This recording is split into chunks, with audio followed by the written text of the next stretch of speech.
शिक्षण सेवेतील राजपत्रित अधिकारी आजपासून बेमुदत सामूहिक रजेवर. पोलिसांसह इतर कारवाई पूर्वी खात्याअंतर्गत चौकशी करण्याची मागणी.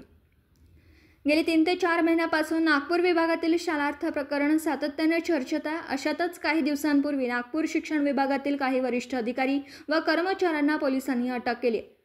SIT मार्फत तपास सुरू असतानाच ही कारवाई अन्यायकारक असल्याचं मत व्यक्त करत अखिल महाराष्ट्र शिक्षण सेवा राजपत्रित अधिकारी संघ यांच्या वतीने आजपासून बेमुदत सामूहिक रजा आंदोलन छेडण्यात आलं.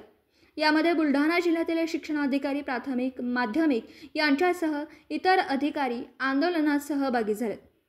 बुलढाणा जिल्हा परिषद कार्यालयासमोर एकत्रित येत झालेल्या कारवाईचा संघटनेच्या पदाधिकाऱ्यांकडून निषेध व्यक्त करण्यात आला. अखिल भारतीय शिक्षण सेवा राजपत्रित अधिकारी संघटना या संघटनेचं आमचं सामूहिक रजा आंदोलन शाखा बुलढाण्याच्या वतीने सुरू आहे. संपूर्ण राज्यभर हे सामूहिक रजा आंदोलन 8 तारखेपासून आम्ही बेमुदत सुरू केलेलं आहे. त्यामध्ये आमच्या प्रमुख मागण्या अशा आहेत की खात्यामध्ये जे शासकीय राजपत्रित अधिकारी आहेत त्या अधिकाऱ्यांना कोणत्याही बगर चौकशी व्यतिरिक्त खात्याअंतर्गत पहिले चौकशी केली पाहिजे आणि त्यानंतरच त्याच्यावर काय योग्य कारवाई करायची ती केली गेली पाहिजे. या अनुषंगाने शासनाने आम्हाला त्याचं आश्वासन द्यावं व इतर बाबतीत आम्हाला संरक्षण मिळावं यासाठी हे आंदोलन आम्ही या ठिकाणी सुरू केलं.